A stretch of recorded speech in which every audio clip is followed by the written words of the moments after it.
Walmart orders often lock into delivery or pickup based on store availability, and once the order is confirmed, the system usually doesn't allow a direct switch between the two options. By the end, you'll know when you can change Walmart delivery to pickup, when you can't, and the exact workaround that actually fixes it. Here's how it works. Walmart separates delivery and pickup at the fulfillment level.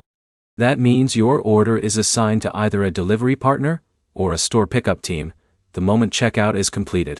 Because of that setup, most orders can't be edited from delivery to pickup after they are placed. Now there are a few exceptions. If your order is still in processing and hasn't been picked or packed yet, Walmart sometimes allows cancellation. Once canceled, you can immediately reorder the same items and select pickup instead of delivery. That is the most reliable method. Here's the step-by-step fix. First, open your Walmart app or account and go to your order history. Check the status of the order. If it says processing, and there is a cancel option available, that's your window. Next, cancel the order if the option is active.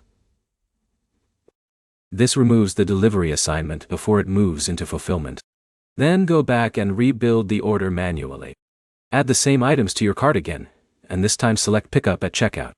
Now here's where people run into problems. Some items are only eligible for delivery or only eligible for pickup depending on your local store inventory system. If you don't see pickup as an option, it usually means that specific store can't fulfill that order type for those items.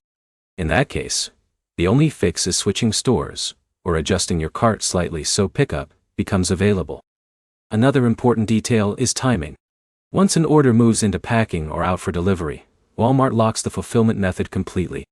At that point, changes are no longer possible, and cancellation may also be restricted.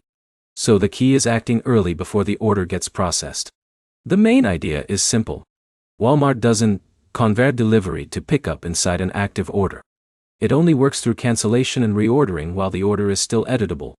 To sum it up, you can only switch delivery to pickup if the order is still processing, the cancel option is available, and pickup is supported for those items at your store. Next step is simple. Check your order status immediately after purchase so you know if you're still in the cancellation window. If you want more Walmart order fixes explained in a simple way, subscribe for quick breakdowns that save you time and prevent checkout mistakes.